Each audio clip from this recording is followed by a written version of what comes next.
Hi, I'm Tiffany. And I'm Rihanna, and welcome back to Fresh Off the Broke. Fresh Off the Broke is about personal experiences growing up Asian Canadian in a predominantly white community, Asian media, and Asian pop culture in general. Race has always been a sensitive topic. Every day there are debates over race.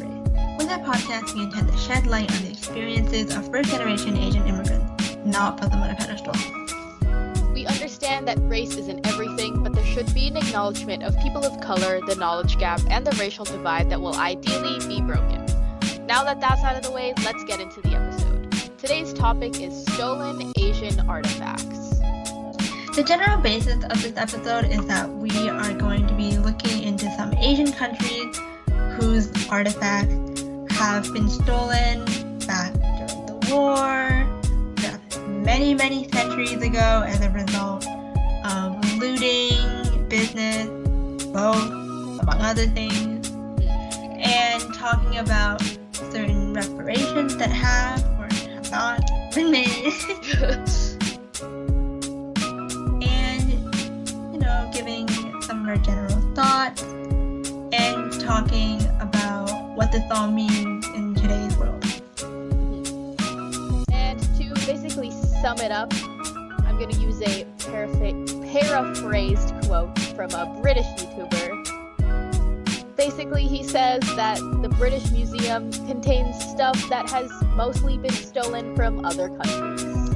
And by the way, the British YouTuber in question is Korean Englishman, specifically Ollie. Want to give him a little special shout out? Shout out to Ollie Kendall. I think that's his last name. Do you not care about him enough to know? I care about Ollie I'll take the silence of it. A deep amount. Do not question my love for Ollie. Hi, Ollie, if you're listening to this. He's not, but it's okay. Anyways, the whole reason why we decided to do this episode, or we thought to do this episode, was about a month ago, I saw a New York Times article about the Cambodian government requesting, and this was a pretty big deal, and it is still a pretty big deal. They had basically gone to the Met with a spreadsheet of about 45 artifacts saying, and, of course, prior to this, the government had talked to other museums or gone to other places saying, yo, you have a relic that you stole, and you just have them on display and you're profiting off of them in various ways. Give them back. And so they went to the Met with a spreadsheet of 45 items. And it's a pretty interesting story. And when I was reading about it, it just seemed so wild because of the behind the scenes, particularly this one person, which I'll get into in a sec. And it starts involving gangs and stuff, which I didn't expect. It was pretty funny. So the story behind it is the government essentially got in touch with a, fun fact, now 60-year-old former looter / gang member who goes by Lion. Boss name. I know. And, back during his time as a looter, he stole a ton of rarities, relics, you name it, and sold them to brokers in Thailand. And the reason why we know this today is because he said that he felt remorse looking back on these years. And I think, and this is me adding on to what he said, so don't take it as what he actually said, but I guess maybe it's just thinking about the impact it might have had on the country. Mm-hmm. Because I imagine at the time he was doing it for business, and then now he's like, oh, the country had lost all these relics, and I had a hand in that. Yeah. Because He was also quoted saying, and I don't know if this is a fully accurate translation. I have no way of knowing because I don't speak the language that he speaks, and also I can't access a record of him saying it originally. But he was quoted saying, "Let the gods return home," which, in reference to the artifacts. Mm-hmm. And one thing that's pretty crazy, he had, in the process of him helping the government and these survey groups, he spent about 2 years escorting people to remote sites where he had previously uprooted artifacts. What pretty shocked me is that when he was presented with the spreadsheet of 45 items, he immediately recognized about 33 of them. Which that is an impressive number. I know, it's just, that he was really part of the deal. Yeah. He was really in the game. And the thing is, he had recognized the 33 that he had a hand in looting, and then there were a handful more that he had claimed to, maybe he saw it in passing, or it looked like something that he saw someone else stole. And if you're not familiar with the story, you're probably thinking, who even is Lion? Why should we trust him? And many people thought that as well and looked into his credibility. And he's actually been cited in U.S. court papers for cases relating to looting and Cambodian artifacts. Also, he has been linked to, well, I already said it, he sold artifacts to brokers in Thailand, but he's been linked to some things relating to Cambodia or Thailand, basically.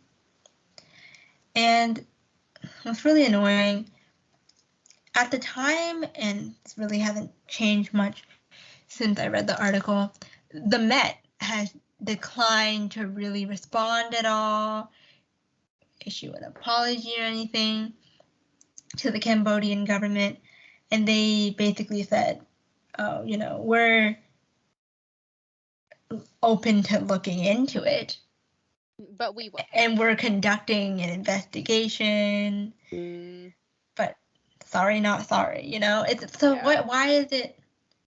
Why are you looking into it if you're not gonna admit that this could and really just straight up is an issue? Yeah. Why would you say, oh, I'm gonna look into it, but also these aren't yours? Just don't look into it then, because you're not going to look into it anyway. And then, of course, this isn't me trying to say, oh, wow, they're better than the Met because they still stole stuff and had stolen things. A museum in Denver had since then returned a few items to Cambodia, the Cambodian government, and Cambodia that had been stolen back during the war and such events, which is good. Small win. Yeah. Shame them into it, which they deserve. Yeah. I can only hope that they can somehow work their way out of this. No, well, not out of this, but that the Cambodian officials can get those 45 items back in a way where it doesn't have to get nasty. Yeah. I was trying to think of a word, but I think nasty is good. I mean, are we really surprised that this was the Met's response? Not really. Yeah. That's what's bad about the situation. But I do think that it's incredibly sick that a former looter is now helping this situation. And 33 when the world needed him most. Yeah. 33 out of 45. Jeez. What percentage is that? Quick maths. Pull out my calculator. Do, do, do, do, do, do.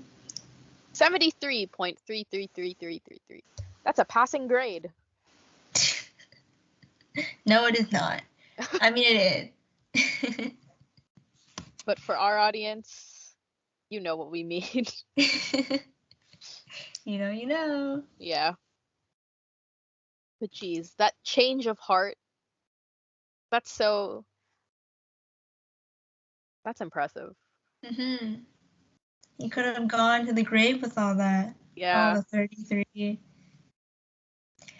And even though, at least at the time that we are recording this, and at the time that all these articles came out, they weren't able to get the 45 back. They still got something back, from the Museum of Denver. Well, it was not the Museum of Denver. It's a museum in Denver. Yeah. And so I can only hope that this leads to more reparations being made.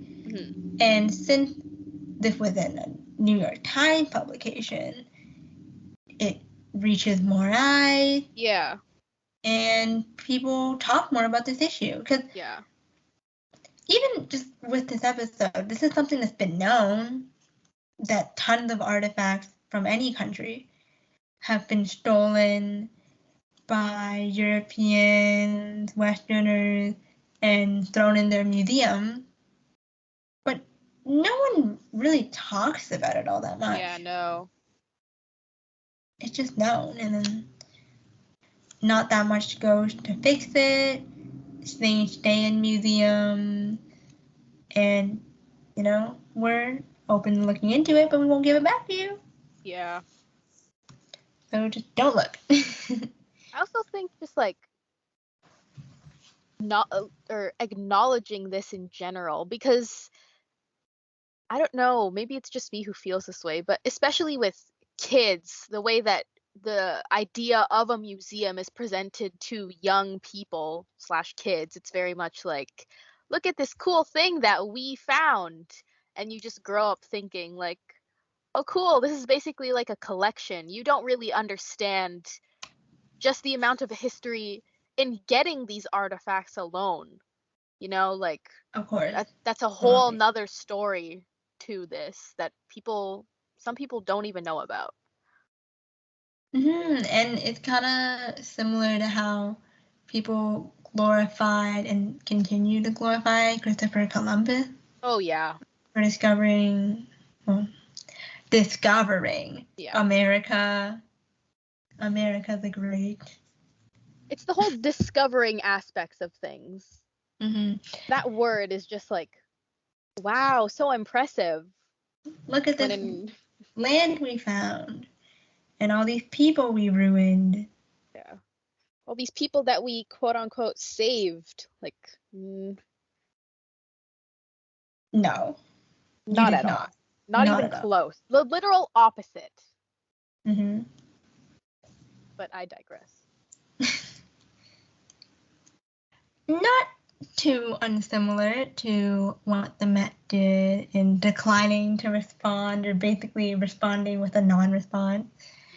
Something had happened to China for around 2019, where Italy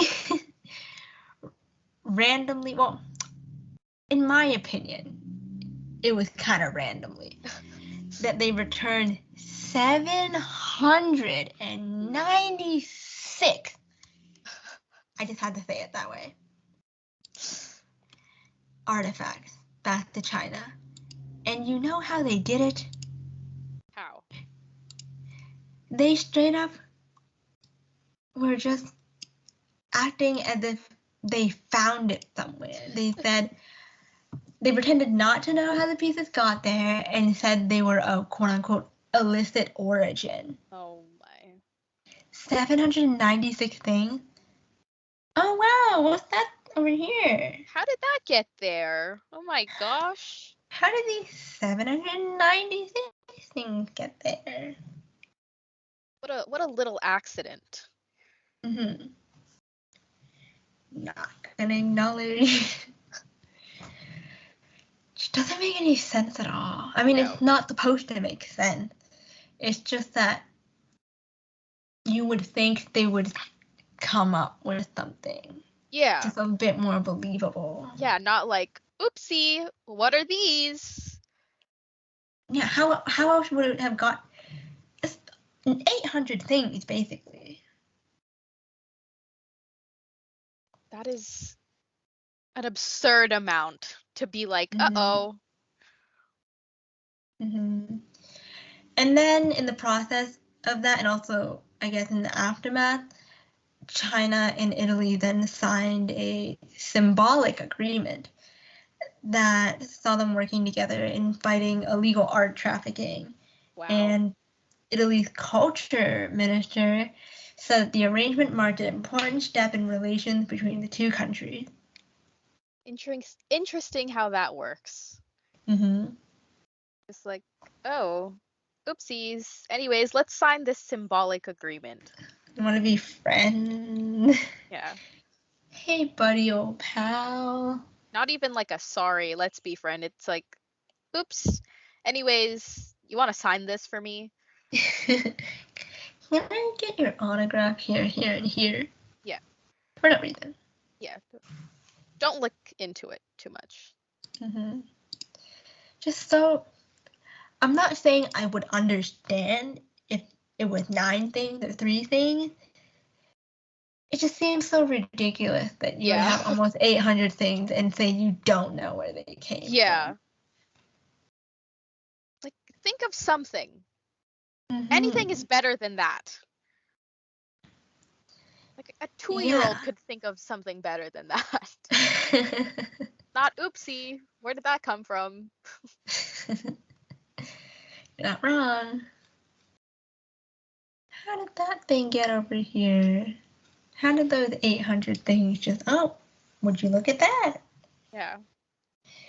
It's just as real as people saying, why, hello there, I didn't see you there, to the camera. Yeah. Oh, hi, I didn't see you, come on in. Like, is this supposed to be a joke? Because if it is, then I guess it's kind of funny, but clearly it's not.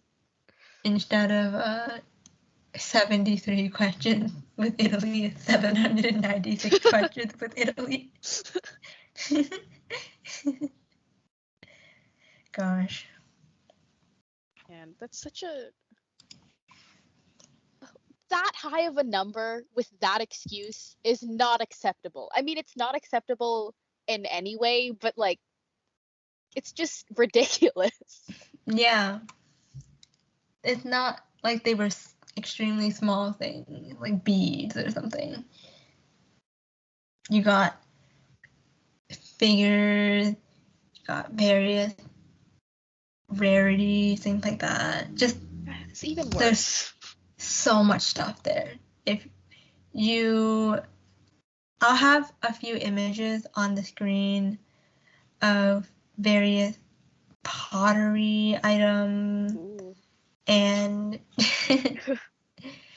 relics that they found in general. Because they provided images. Thank you.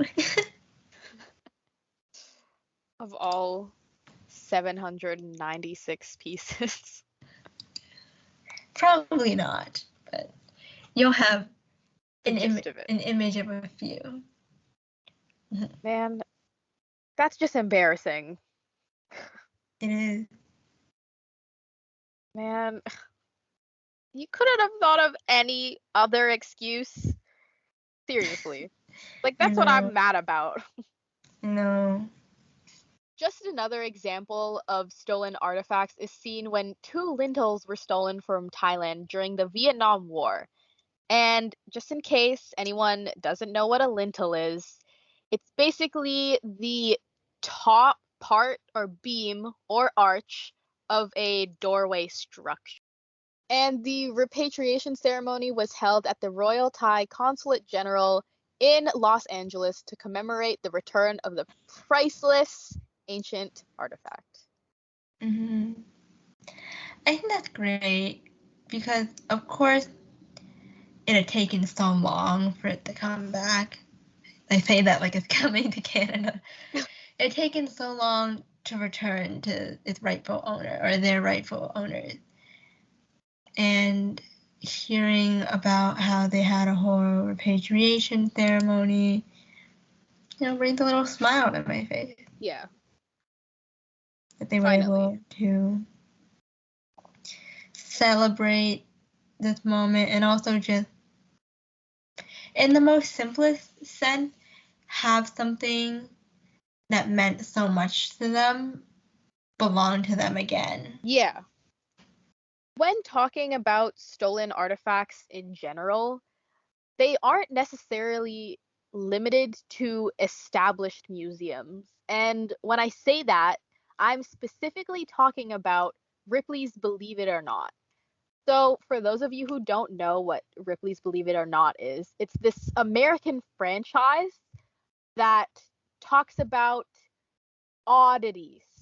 And as stated by Wikipedia, Ripley's Believe It or Not is an American franchise founded by Robert Ripley, which deals in bizarre events and items so strange and unusual that readers might question the claims. Big emphasis on strange, unusual, and bizarre. So this franchise, they make books that is like a kind of like a world records type book in a way. They also have museums, quote unquote. And the reason why I say it's not an established museum is because they are marketed as almost a freak show in a way.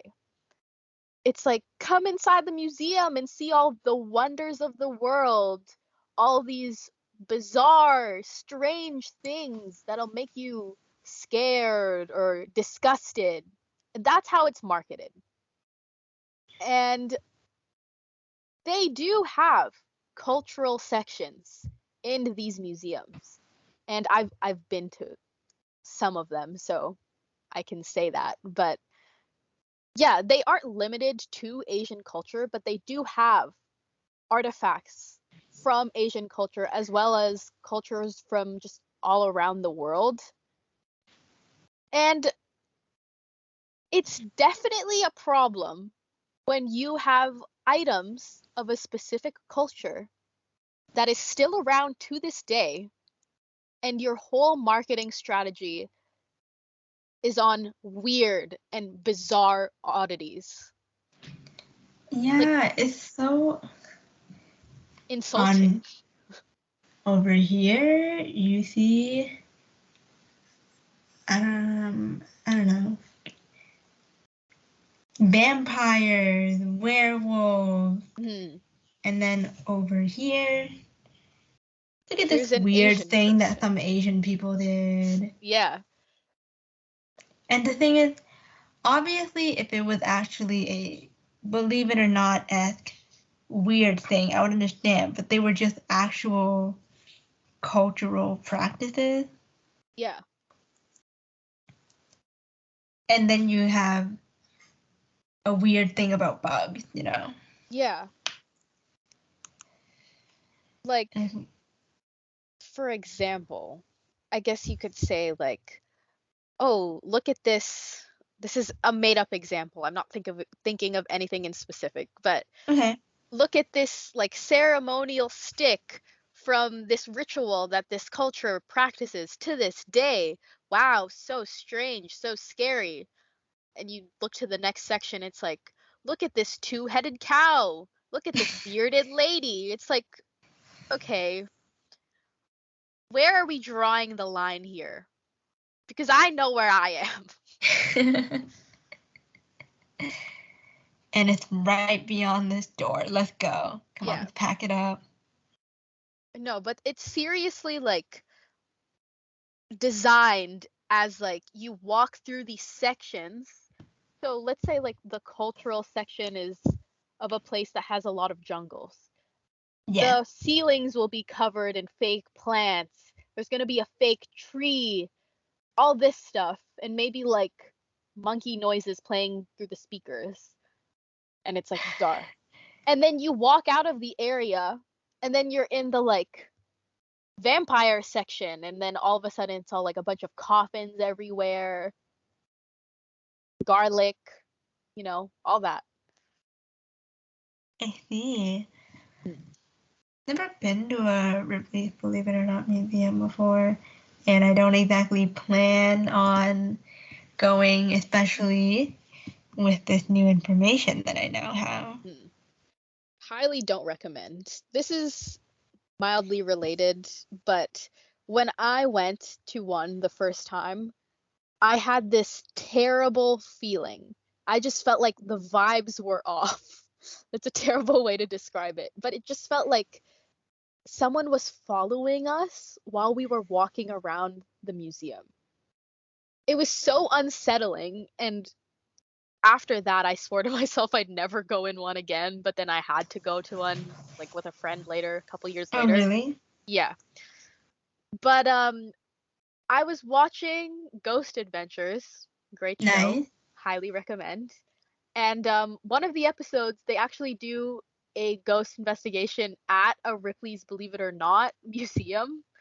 Yeah. And the reasoning behind that is that there are spirits or like energy, I guess, from these artifacts that are like vengeful spirits, because apparently, now I'm not saying that this is the truth, it's speculation only, but it's possible that these artifacts were not ethically sourced and were stolen.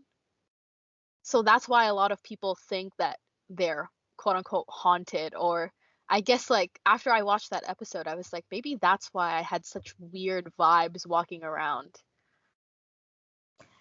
That would make sense. It would throw off not tension, it would throw off the atmosphere, creating tension. Yeah. Not the other way around. I don't like the implications of that because I did feel like I was being followed. I do apologize to whatever spirit that was, but please.